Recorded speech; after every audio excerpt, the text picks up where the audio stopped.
Everybody should have their exam grade, right? Um, what I did, so I posted this on D2L, but just to reiterate it. So there were 70 points on the exam, right? So you basically had 70 chances to make up 67 points, right? So I graded it out of 67. So that comes out to be something like a 4.5 point curve out of 100, okay? Plus 2 extra credit points. So each of the extra credit questions was worth 1 point. So there are a couple people that actually scored over 100% that, this is backwards. Anyway, I'll give your exams back after, we'll finish class like 10 minutes early today. Even though we have a lot to do, but that's all right. So we'll do that after class. Any questions about the exam, how it was graded, etc.? Everybody did pretty well, I think. I think there were 35 A's or B's, so that's pretty much on target with what people had done up to this point.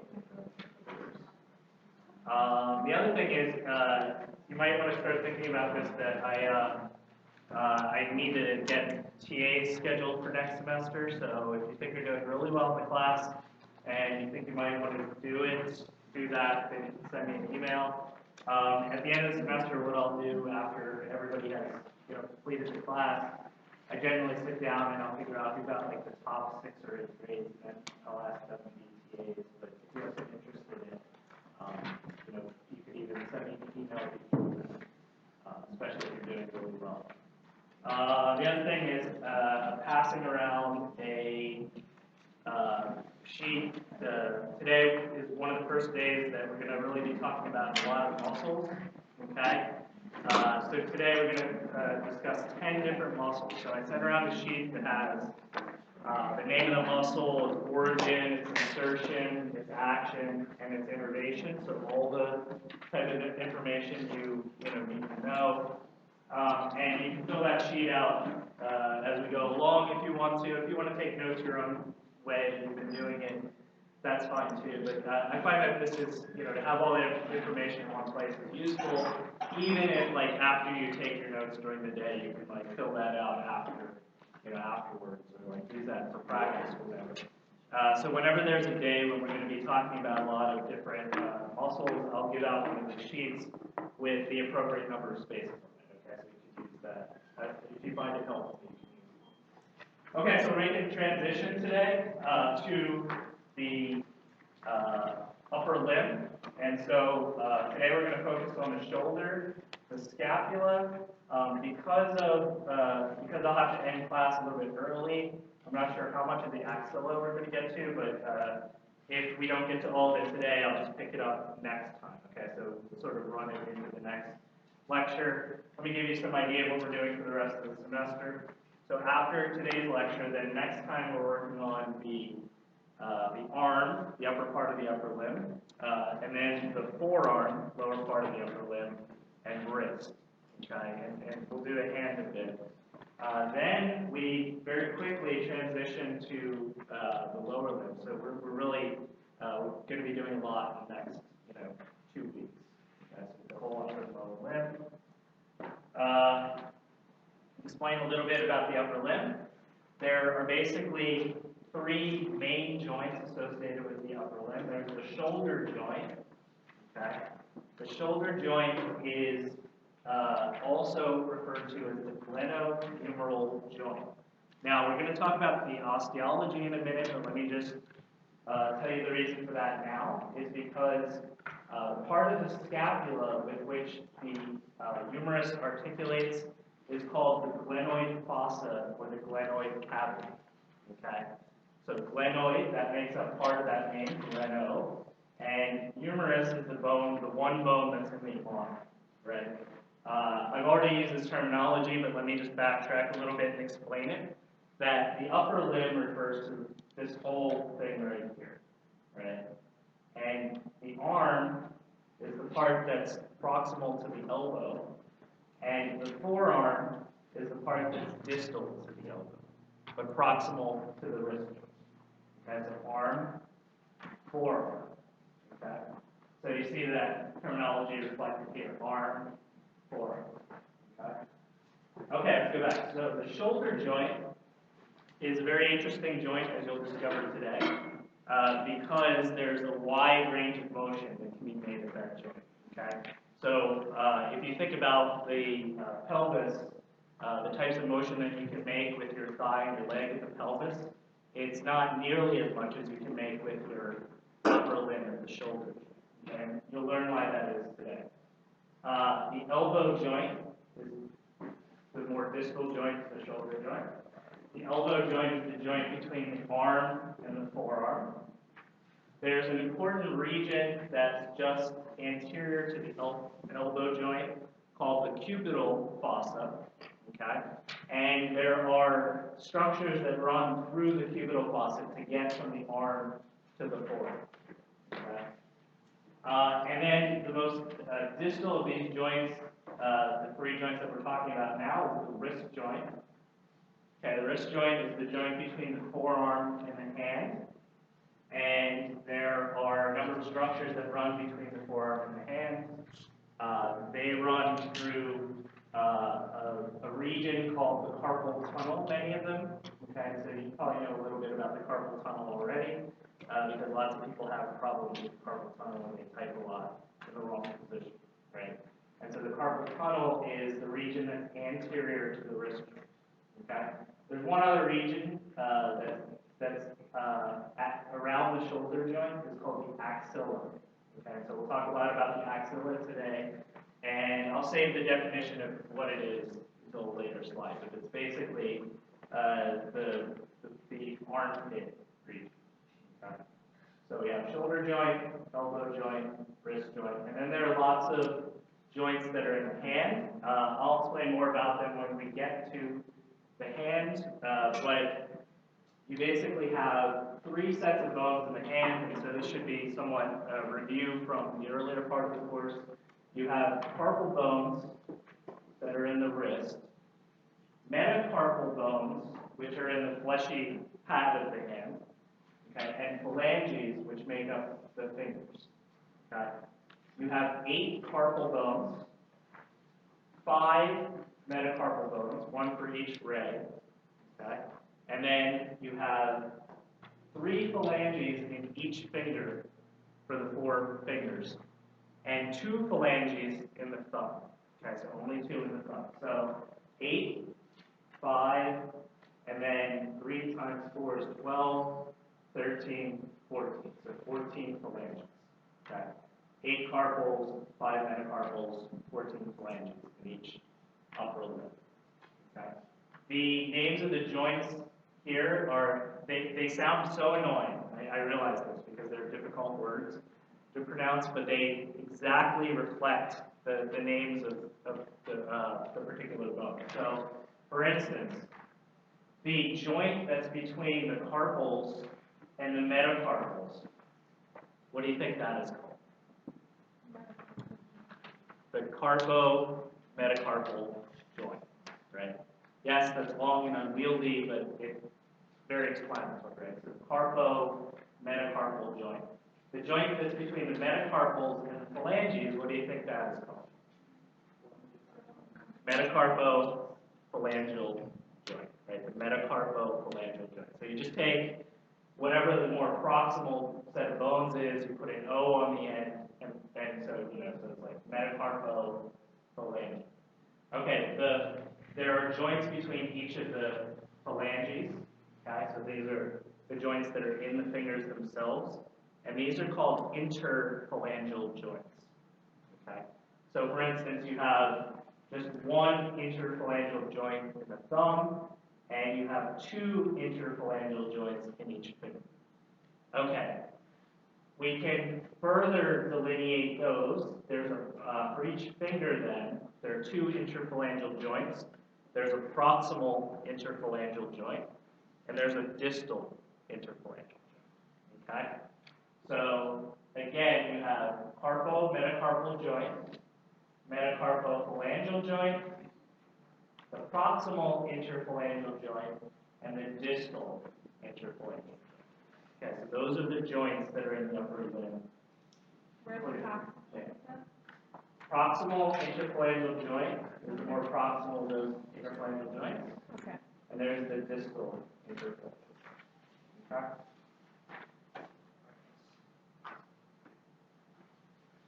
Okay, the movements that you can make at the upper limb are, as I said, quite extensive.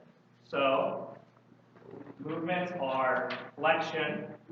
Okay, now let me say a little something about how you would describe a movement using anatomical terminology, because we've been working on so many sections of the body that didn't really move that much relative to other sections, you haven't had to use this full set of terminology yet. Okay, but this becomes important for the upper and lower limbs, that when you want to classify a movement, you first start off with the movement terminology, right? So flexion. But if you said to me flexion of the arm or flexion of the upper limb, that doesn't make exact sense, okay? You have to use a couple modifying words to make that sentence make sense. So you would say flexion of the upper limb at the shoulder. Okay, flexion, that word. What the anatomical part is, the upper limb in this case, and where that occurs, at the shoulder. Okay? That distinguishes it from instance, if you wanted to say flexion of the forearm at the elbow joint. Okay? Flexion of the arm at the shoulder joint, flexion of the forearm at the elbow joint. You could say flexion of the hand at or flexion of the fingers at the interphalangeal joint. So let's just make that one easy. Okay, so you can flex and extend your upper limb. Okay. You can abduct and adduct, right? You can medially rotate. Okay, so medial rotation is to bring your upper limb so it points more to the midline. Or lateral rotation, so your upper limb points away from the midline. And then there's this complex movement that combines abduction, adduction, flexion, extension, and actually not shown in the slide, also combines medial and lateral rotation to some extent, and that is called circumduction. Circumduction is like this, okay? That's circumduction.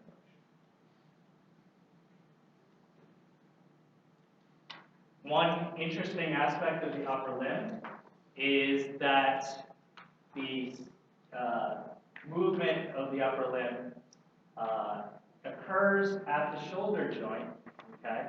So there's the shoulder joint, or again, glenohumeral joint, but it is also facilitated by rotation of the scapula, okay? So just imagine if your scapula was tied very tightly down to your thorax and you couldn't move it, okay? The amount of abduction that you could do is about like this, okay? Like 90 degrees, or maybe a little bit less, okay? To abduct any more than that, the scapula actually has to rotate upward, okay?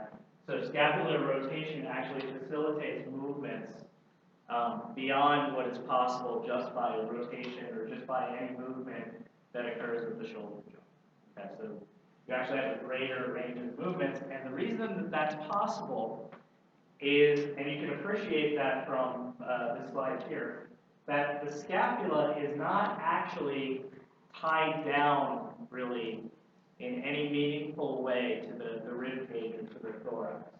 Okay, so there are muscles that attach it. Those muscles, of course, can stretch. Okay, so if you think about it, here's the upper limb, right? So here's the arm. Okay, here's the shoulder joint. The shoulder joint, the arm doesn't articulate with the scapula with the shoulder joint, but the scapula doesn't have any bony or cartilaginous attachment to the rib cage. The scapula is attached to the clavicle, okay? And you'll see this in a better view in a minute. And the clavicle is attached to the sternum, okay? So there's no direct scapular attachment to any of the bones that surround the midline. There are a couple other movements of the upper limb that can be made. These concern the scapula in particular. If you extend your arm far forward like this, like you're reaching forward, right? Then you would protract your scapula, okay? Protraction is movement of the scapula along the rib cage anteriorly and medially, okay? So here's the rib cage, so anteriorly and medially like that. So that's protraction. Retraction is retracting is moving the scapula towards the midline and posterior. Okay, so that is retraction. Okay, so again, along the circumference of the rib cage. Okay, so protraction is an anterior movement, retraction is a posterior. Okay, let's talk a little bit about the bones that make up the upper limb. And from now until the end of the semester, when we talk about a particular region, I'll go through these general, the same set of types of slides. So I'll talk about the regions that are in that part of the limb. I'll talk about the motions, the actions that can be accomplished in that part. And then I'll talk about the bones. So today, I'll just talk about the bones that are part of the arm bone, and then I'll talk about the bones that connect the arm bone to the thorax. Okay, so the clavicle and the scapula. The clavicle is this S-shaped bone. Okay, the medial end is quite prominent. It has a prominent head. This is the end that attaches to the sternum, the manubrium of the sternum. And the lateral end is flat in a supero-inferior view. Okay, flat supero-inferior. Okay, so here's an anterior view, and you can see that it's very flat like that. Okay. There are a couple tuberosities or tubercles or whatever you want to call them. Basically, parts of the clavicle that stick out that have muscles and ligaments that attach them, and I'll talk about those in the slide coming up. You'll see that much better. Okay. The scapula is flat on one side, okay, and this is the side that rides up that rides along the rib cage, okay, along the thorax. This surface it's not really a fossa in the sense that it's a hole, but the whole thing is gently curved, sort of like this. Okay, so it's flat, but it's gently curved, and it's curved to match the curvature of the thorax. Okay, the curvature of the rib cage. That is called the subscapular fossa. Okay, the subscapular fossa. That makes this an anterior view. Okay, and you can tell that because this is again the surface that rides along the rib cage. Okay.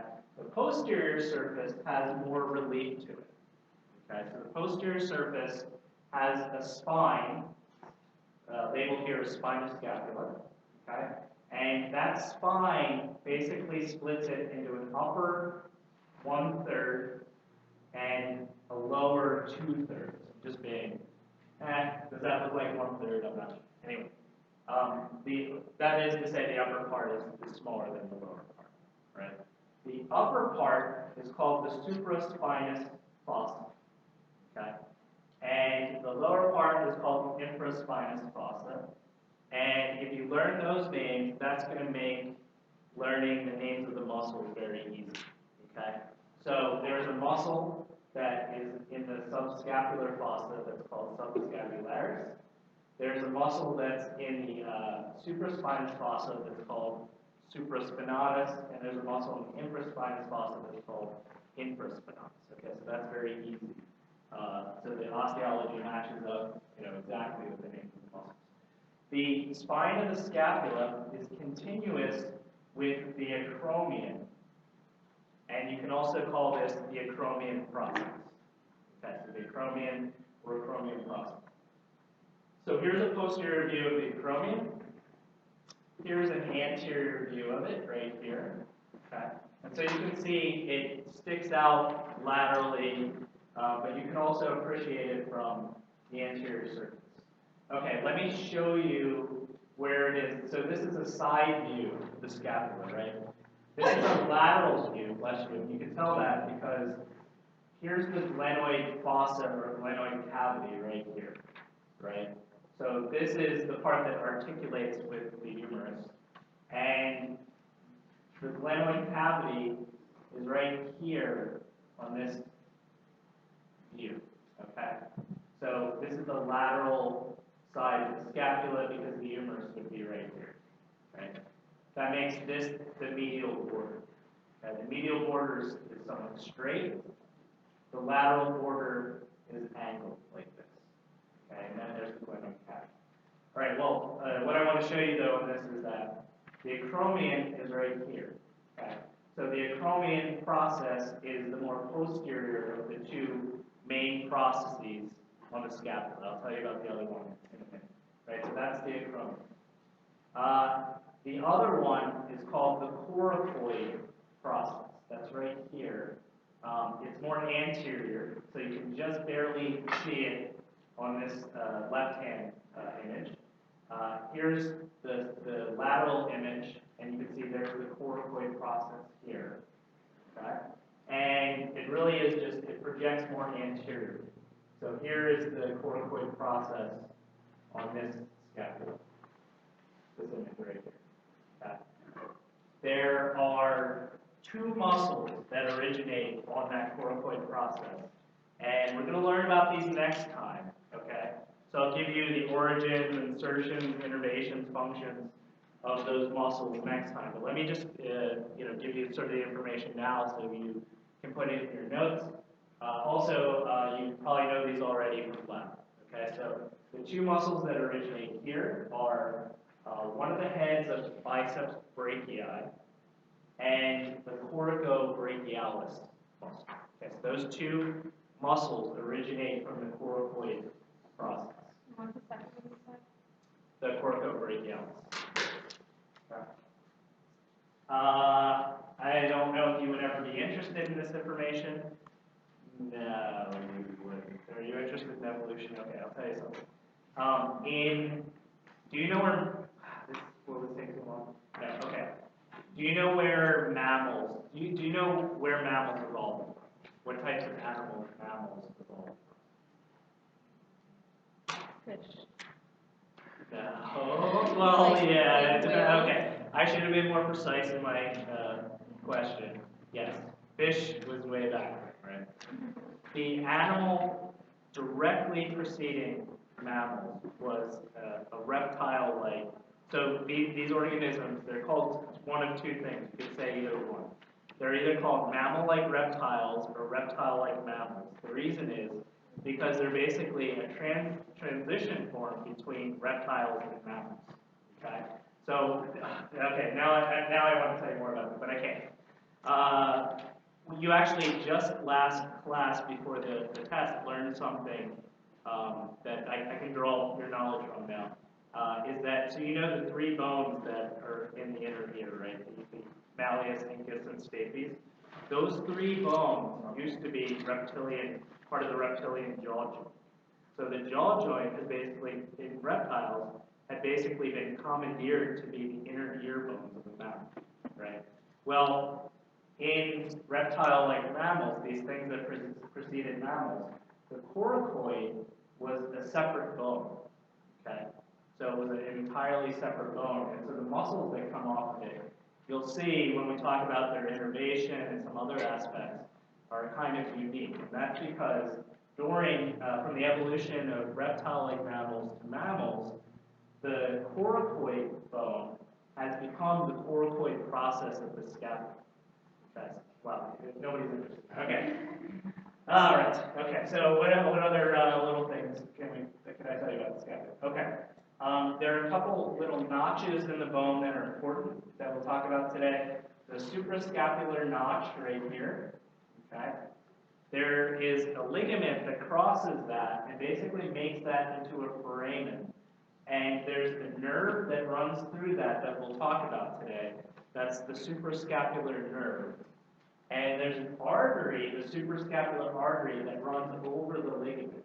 But anyway, so there's a nerve and an artery that are closely associated with the suprascapular notch. There also is a notch called the greater scapular notch. Okay, that's basically, if you can imagine this, you see how that arrow runs? So it runs around on the lateral side of the scapular spine. Okay, and it's a way for nerves and arteries to get from the supraspinous fossa to the infraspinous fossa.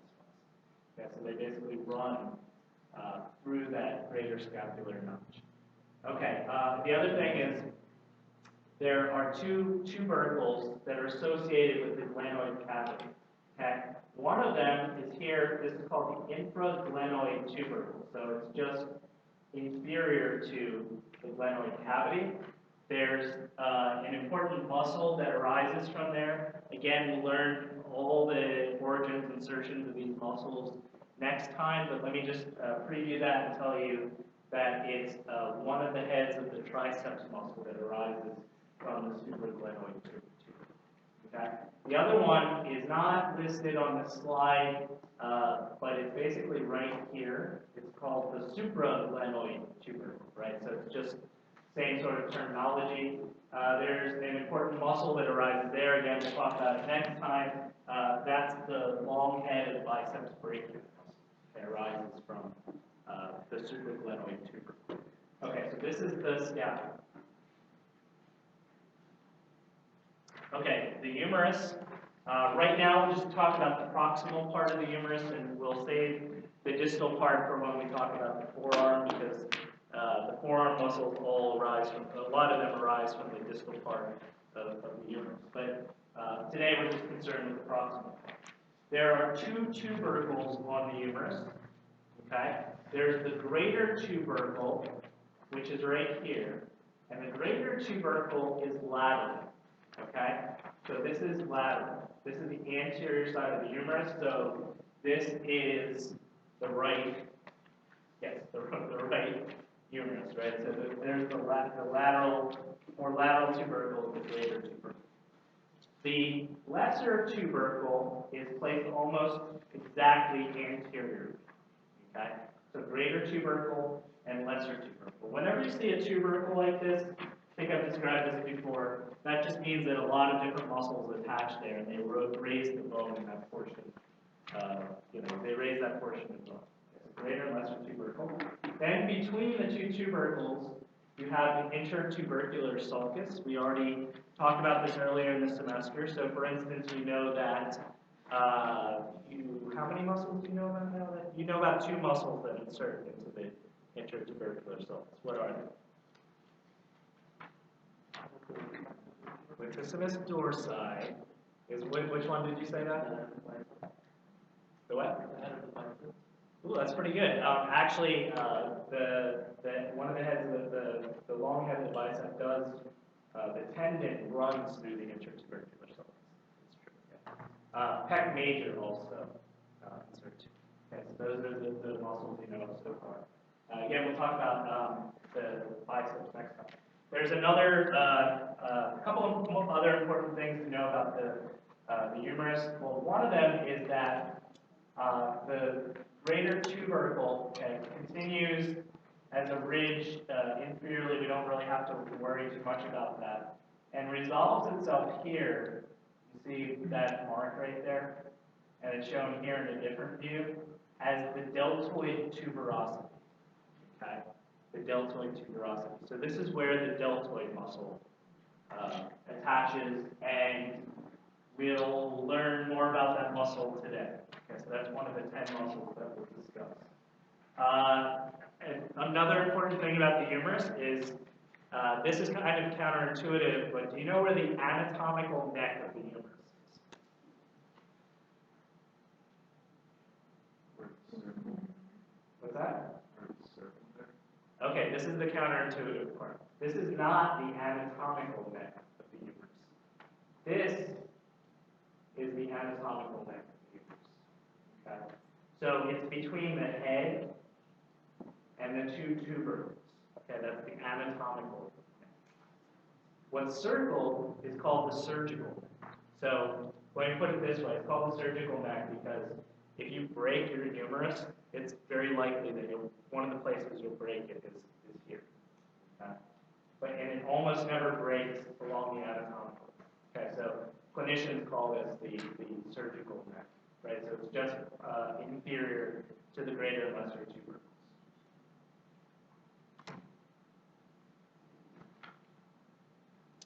Okay, this shows us the shoulder joint. Okay, a little bit better view of it that shows us some of the ligaments. And this is a really nice slide. Whenever I say something's a really nice slide, you know what to expect, right? You might see this in a list of 16 or 18 pictures somewhere down the line. But basically, this shows how the scapula articulates with the clavicle at the shoulder joint. And then on the right, this shows a more complete picture of the shoulder joint with lots of the muscles and ligaments put into it. And we'll talk about this in a minute. Let me just start with this one. Okay. So here's the acromion process, right? And here's the coracoid process. The acromion process articulates with the clavicle, okay? And there's a ligament that connects those two. Now, a lot of these names, I know they're unwieldy, but look how logical this name is. So it goes from the acromion to the clavicle. It's called the acromioclavicular ligament. Okay, the acromioclavicular ligament. This ligament is very important. Okay. I'll come back to it. And I'll tell you some clinical things about it in a minute, but I just want to talk about these three ligaments first. Okay. Then you have two ligaments, okay, that connect the coracoid process to the clavicle. Okay. Those ligaments are called the trapezoid ligament and the conoid ligament. Okay. Trapezoid and conoid. Let's just learn those two names. Okay. So together, they're sometimes referred to as coraco for the coracoid process, coracoclavicular ligaments, but really the coracoclavicular ligament is made up of those two. Okay, so you just have to know trapezoid ligament and conoid. Okay, acromioclavicular, trapezoid, and conoid. Let me start with trapezoid and conoid. What movement do you think those two ligaments prevent? So all of these ligaments prevent movement in the shoulder. Okay, or limit movement in the shoulder joint. So these two, what do you think they prevent? Man, you guys are really tired today. Oh, wait. We forgot to make fun of this. Is it because the loudest person in the class is dropped? Yes. My prayers have been answered. All right. Okay, we got our moment of joy. Okay, these two ligaments prevent distraction of the clavicle upward, right? So imagine if you took hold of the clavicle and you took hold of the scapula and tried to pull the clavicle up like that. Okay? That's what motion those do. Okay? The acromioclavicular ligament prevents distraction of the clavicle downward. Okay? Well, when might the clavicle be distracted downward? Well, this happens a lot in sports like football, for instance, and baseball. When somebody would be falling and then push their upper limb into the ground like that, and that pushes the clavicle down relative to the scapula. And so we basically push that. The acromioclavicular ligament prevents that. Okay? And if this ligament ruptures, okay, the clavicle then is pushed like this. That's called a shoulder separation. And that's a shoulder separation. Okay? So it's rupture of the acromioclavicular ligament. When you break your clavicle, as sometimes happens, so breaking the clavicle occurs in sports like, honestly, the sport that I think I've heard it most occurring in is hockey, ice hockey. People that break their clavicle tend to break it right here, okay? And the reason is they break it just medial to these three strong ligaments, okay? And so the break is like in this orientation, okay? Just medial to the conoid ligament. And then when it's broken, basically the medial part of it rides down inferiorly like that. The lateral part rides up, Okay, so it goes like that. And so it has to be reset. It's very painful. I gather. I've never done it myself, but I have friends that have. And then this is just to show, you don't need to know any of the detail on this, okay? This is just to show that the shoulder joint is a real synovial joint. Actually, there's several synovial capsules, okay? And so they're these green things right here. These are called synovial bursa, okay? So this is the synovial joint. But again, there's a wide range of movement because look at the shape of the glenoid cavity. Okay, so it doesn't fully encircle the head of the humerus. Okay, like in the pelvis, the acetabulum almost fully encircles the head of the femur, but not so in the humerus, right? So it's a very shallow joint cavity. The thing that keeps the head of the humerus in the glenoid cavity is a number of muscles that insert around the head of the humerus in three directions, basically. Okay, so those directions are superiorly, anteriorly, anteriorly and posterior. Superior, anterior, and posterior, not so much going on inferior. Okay, so the shoulder separation will sometimes push the head of the humerus inferior. Okay, so let's talk about the muscles that work or act at the shoulder joint. Now, some of these are going to be reviewed, okay, but to talk about movements of the scapula and movements of the upper limb, we do have to review these muscles, okay? So you know all of these or most of these muscles that are on this slide. So this will be, we have to remind ourselves. Okay, so one important muscle that works on the scapula, okay, so now we're going to be, some of these muscles, we learned what they do before, but now we're concerned how they work on the scapula. The large muscle that's attached to the scapula is the trapezius, okay? So this is the first muscle you can learn about today, or review.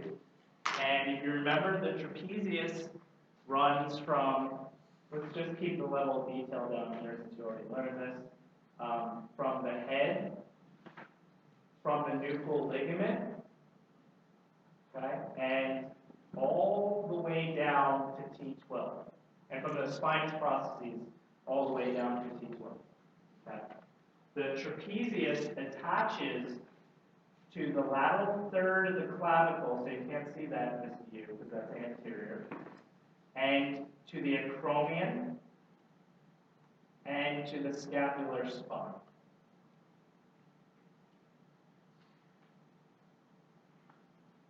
It has fibers that run in a transverse direction, superiorly oriented direction, and inferiorly oriented direction.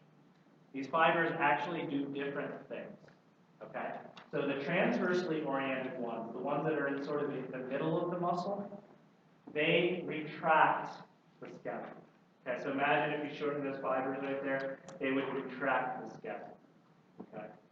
The superiorly oriented fibers, if you just follow where my laser pointer is, okay, so they attach to the acromion and to the lateral part of the scapular spine. When they contract, when they shorten, okay, they raise the lateral part of the scapula. Okay, so they elevate the glenoid cavity. The inferiorly directed fibers, okay, when they pull on the scapula, they're pulling on the medial part of the scapular spine. And what that accomplishes, okay, is also raising the glenoid cavity, or elevating the glenoid cavity of the scapula. These fibers work together to basically, if you can imagine it, rotate the scapula like this. So I'm feeling this side, right? So to raise the glenoid cavity, elevate. Okay. Trapezius, if you don't know this now, I'm going to be very disappointed, is innervated by the accessory. Okay, so that is a very important muscle that moves the scapula. The other muscle that is not shown here actually, but I'll just describe where it runs from, is the deltoid muscle. Okay, The deltoid muscle originates on the inferior border of the lateral third of the clavicle to the inferior border of the acromion and scapular spine. So in other words, its origin is at least partially the mirror image of the attachment of the trapezius. You know what I mean by that? So it's the lateral third of the clavicle and the underside of the acromion and the scapular spine. Okay? And its fibers run and attach to the humerus at the deltoid tuberosity. Deltoid tuberosity is about halfway down the humerus. Okay, so it's like right here, not shown. Right? And the deltoid muscle abducts the upper limb to about 90 degrees. Okay?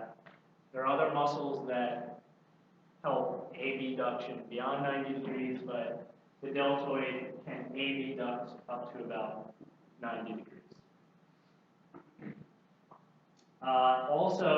Because it has posterior fibers, it has anterior fibers, it can extend or flex the arm, but it does that, that's just a minor, action of that muscle. So it just weakly flexes or weakly extends. Okay. The next muscle we're going to talk, the deltoid muscle is innervated by the axillary nerve.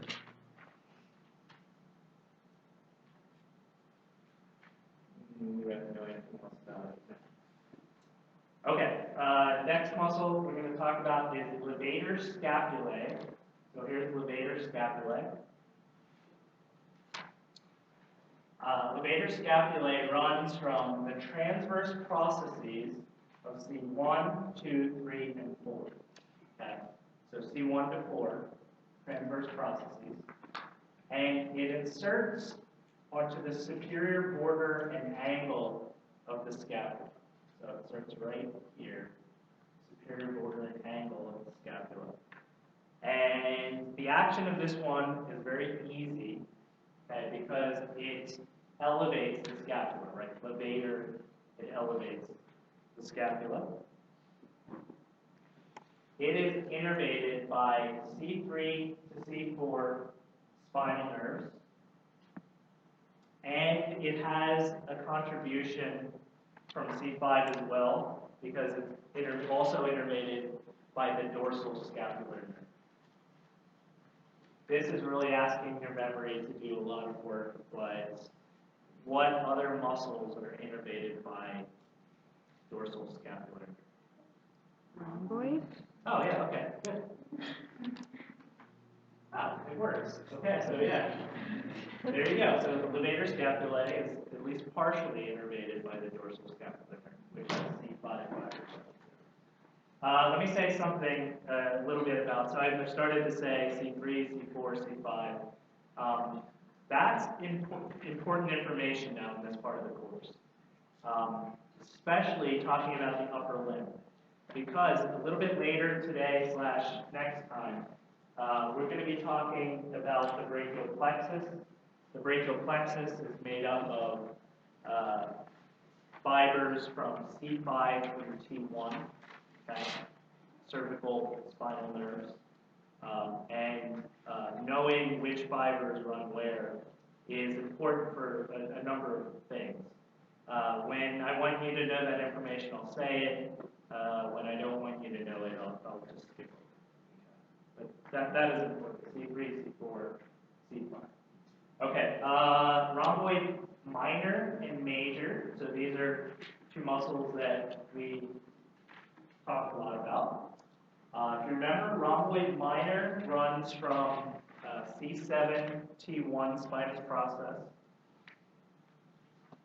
and it inserts onto the medial border of the scapula, essentially just opposite the scapular spine. Okay. So it looks like right about here. Okay. Rhomboid major runs from T2 to T5 spinous processes, and inserts on the medial border of the scapula from the scapular spine all the way down to the inferior angle of the scapula. Can you say that again? T2 to T5 spinous processes, all the way to the medial border of the scapula from the scapular spine to the inferior angle of the scapula. Rhomboid major minor, as you just all shouted out, is innervated by dorsal scapular nerves, so C5 fibers.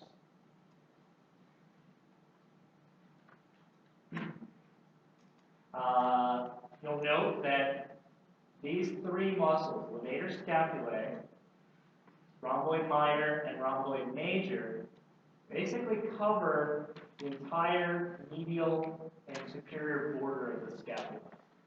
Okay. Rhomboid minor and major retract the scapula, okay, so this motion, right? And they also elevate it just slightly. Okay, they do work to elevate it. And you can see the orientation of the fibers. You can appreciate that when they contract, they just slightly elevate the scapula. Okay, these are the review muscles that we already focused a little bit on. So now we'll have to remove some of those, particularly the trapezius and the deltoid muscles, to be able to see the muscles that are beneath them, deep to them. And these are the muscles that directly attach to the different fossae of the scapula that we just talked about when we talked about osteology. There are 5 of these muscles we're going to talk about. 4 of these muscles, are they all on this slide? Yes. You see these 4 here: supraspinatus, infraspinatus, teres minor, and subscapularis. These are called rotator cuff muscles. Okay? So when you injure your rotator cuff or you tear your rotator cuff or something like that, it's a problem with these 4 muscles. I'll tell you what the origins and insertions are in a minute, but let me just summarize a little bit before that. These all insert on the humerus, and they basically make a cuff that surrounds the head of the humerus. Okay? All right. And the other thing is, if you want, this is not exactly a mnemonic, but these muscles are often called, instead of rotator cuff, the sits muscles, like S-I-T-S, because of the first letter of each of these names: supraspinatus, infraspinatus, teres minor, subscapularis. S-I-T-S, sits muscles. One further thing, don't get this confused. Teres minor is a rotator cuff muscle. Teres major is not. Let me step back to the slide previous so I can show you this. This muscle right here is teres major. Okay? So I'll talk about that in a minute. I'll give you a better slide of it. But basically, this muscle does originate on the scapula, okay, but it doesn't insert around the head of the humerus, right? So it doesn't have anything to do with the shoulder joint. Okay? It works on the upper limb, but it's not surrounding the shoulder joint per se. So teres major is not a rotator cuff muscle, only teres minor. Okay, so the T in sit is teres minor. Okay, let's start with supraspinatus. Supraspinatus arises from the supraspinous fossa, about the medial 2/3 of the supraspinous fossa, and it inserts onto the superior part of the greater tuber. And you see that insertion right here. Okay.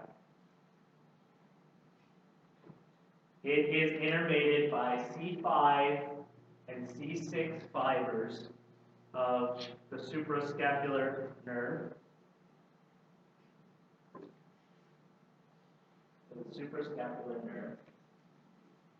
And it abducts the arm, the upper limb, up to 15 degrees.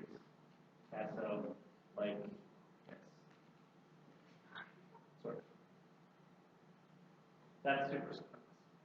All right, infraspinatus is right here. Now, just watch where my laser pointer is because I just want to make this clear.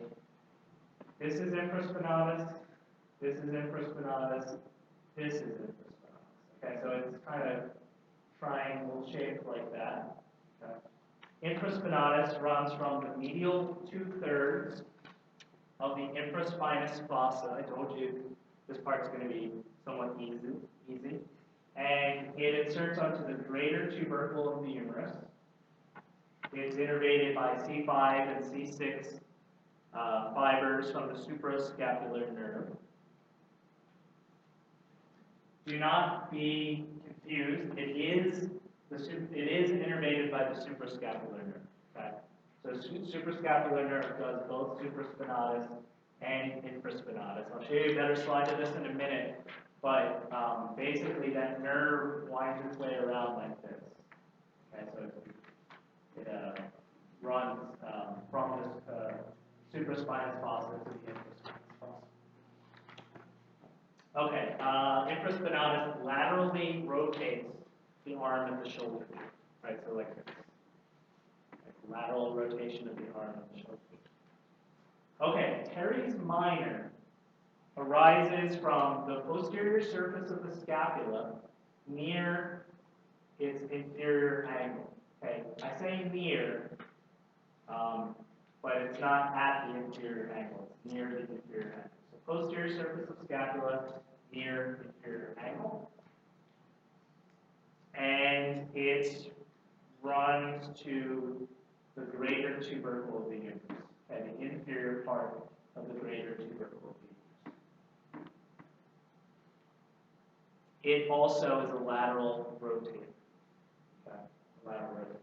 All right, now if you just follow my laser pointer, what I basically pointed out is these three muscles, supraspinatus, infraspinatus, and teres minor, which are all attached to the greater tubercle along its superior, okay, and sort of like lateral and inferior borders. Okay, so now to make this thing, that's like half of a cup, right? So to make this thing a true cup around the humerus, we need something that's on the anterior side. Okay? And that muscle is subscapularis. Okay? Subscapularis runs from the medial 2/3 of the supraspinous fossa, and it inserts onto the lesser tubercle, right? So it inserts on the anterior side of the humerus. So now we have these things that are inserting on the greater tubercle and on the lesser tubercle. Okay, they make a true cup around the humerus. What did you say it runs from medial 2/3 of what? Medial 2/3 of the subscapular fossa to the lesser tubercle of the humerus.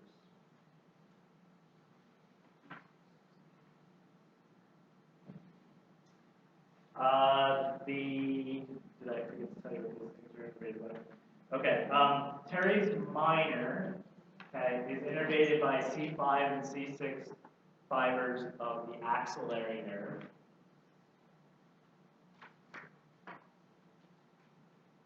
And subscapularis is innervated by, I think your book is calling them the superior and inferior subscapular nerves. Superior and inferior subscapular nerves. You're going to learn a lot about the nerves that go to innervate all these things.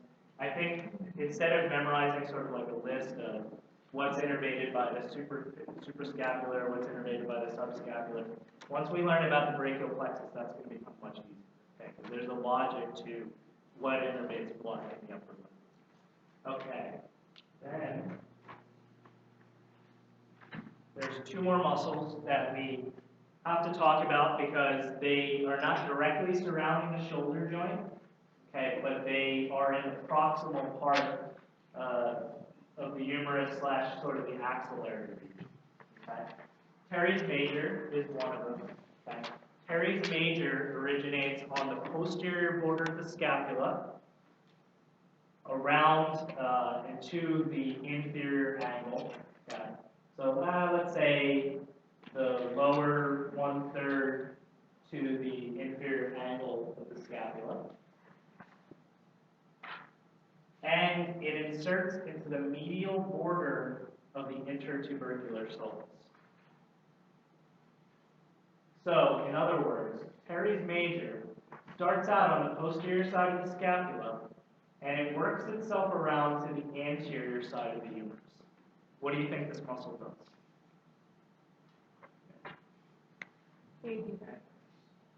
It does adduct. Yes, it's a minor adductor.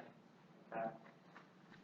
It's a major medial rotator, right? So just think about it being attached like here into the intertubercular sulcus, and then pulling it kind of like back.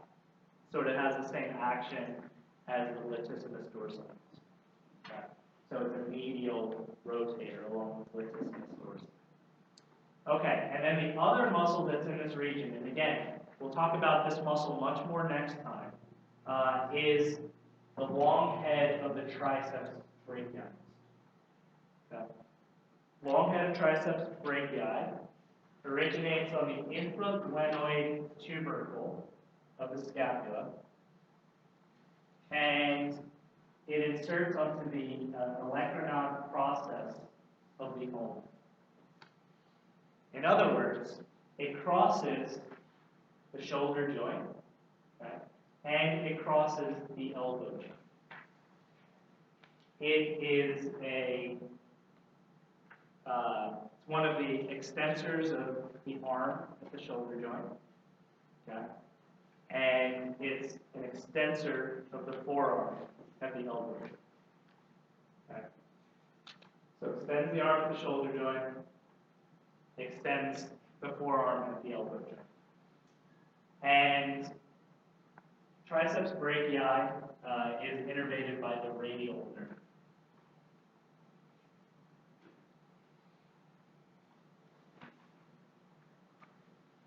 Okay, now we have enough information that we can define some additional things. So those, you filled out your 10 spots on your sheet, right? So those are the 10 muscles we'll talk about today.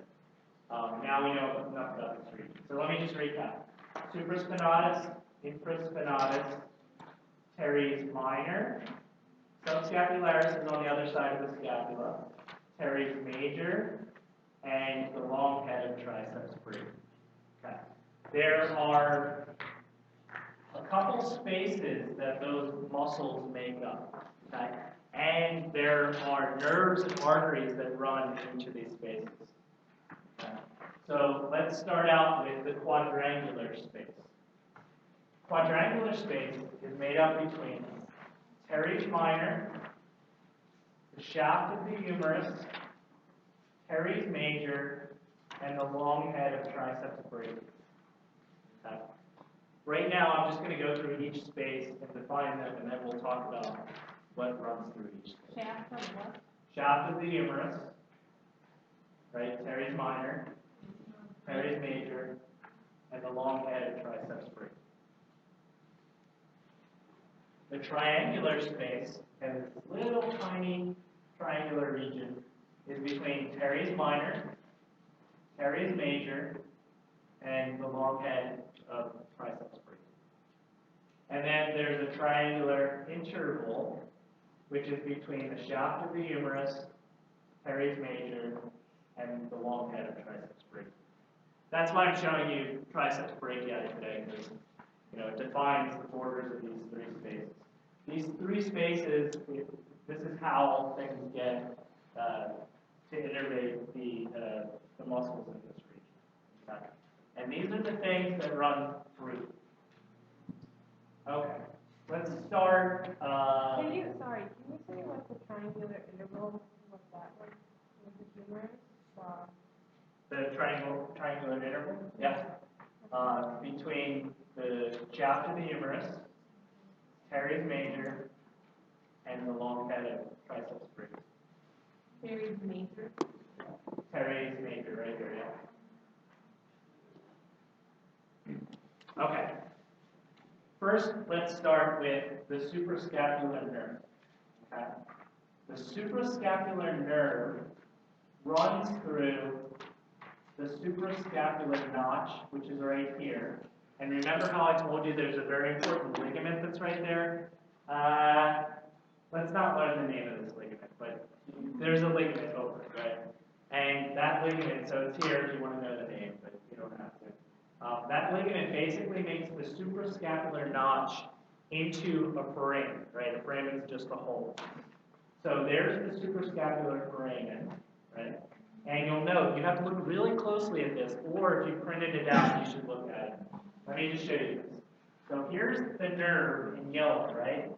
That's the suprascapular nerve, okay? Suprascapular nerve runs under that ligament. So in other words, it runs through the foramen, okay?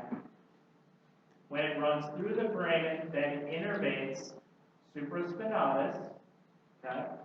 Then it runs around this greater scapular notch, and it runs into the infraspinous fossa, and it innervates infraspinatus.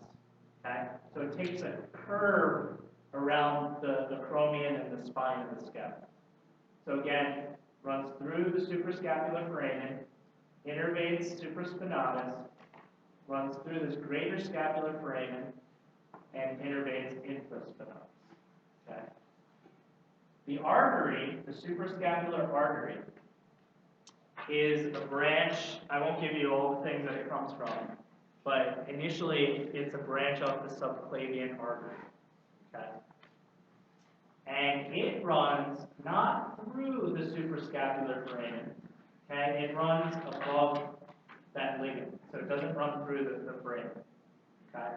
And it also then supplies blood to supraspinatus and infraspinatus. Okay, let's talk about the other two spaces. This triangular notch, right? The structure that is there is the circumflex scapular artery. Okay? This is a very important branch of the axillary artery, and we'll learn about that next time.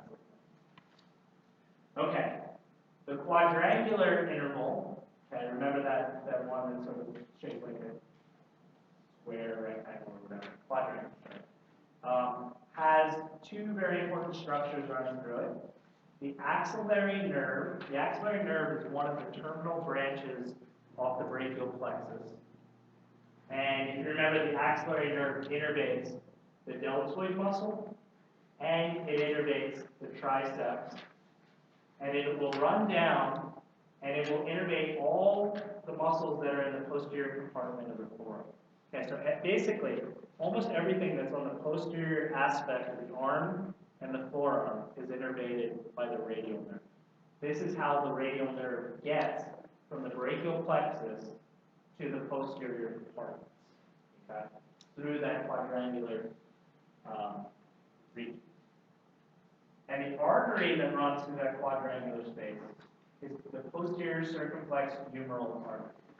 This is a very important branch of the axillary artery, which we'll learn about next.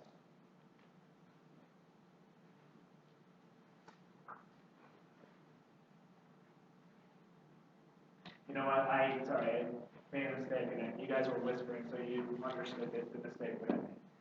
The axillary nerve that runs through the quadrangular space, okay, runs to the deltoid, and then I conflated that with the radial. So it's the radial nerve, right, that runs through this triangular space that innervates everything in the posterior compartment of the arm. So I apologize. So it just So innervates the the deltoid? axillary nerve just does the deltoid and teres major, right? And then the radial nerve does the posterior compartment of the arm. I apologize. The other thing that runs through this triangular space is the profunda brachii artery. You can also call this the deep artery of the arm. Okay.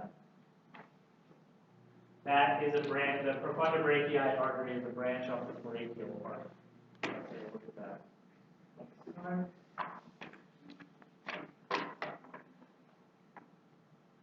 Okay, we'll pick this up next time. Let me hand out your test. So if you know your name begins with an A, step up to the thrust.